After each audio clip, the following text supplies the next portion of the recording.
The poisonous nature of carbon monoxide, CO, is due to its insolubility in water, ability to form a complex with hemoglobin, ability to reduce some metal oxides, property of having one sigma bond.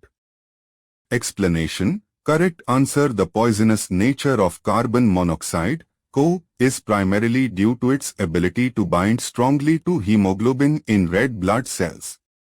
Key point: carbon monoxide has a much higher affinity for hemoglobin, about 200 to 250 times greater than oxygen. When inhaled, CO binds to hemoglobin, forming carboxyhemoglobin, COHB, effectively reducing the capacity of the blood to transport oxygen. This leads to oxygen deprivation in the body's tissues and organs.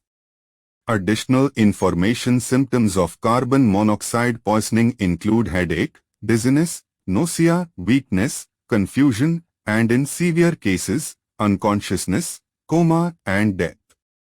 CO is produced by the incomplete combustion of carbon-containing materials.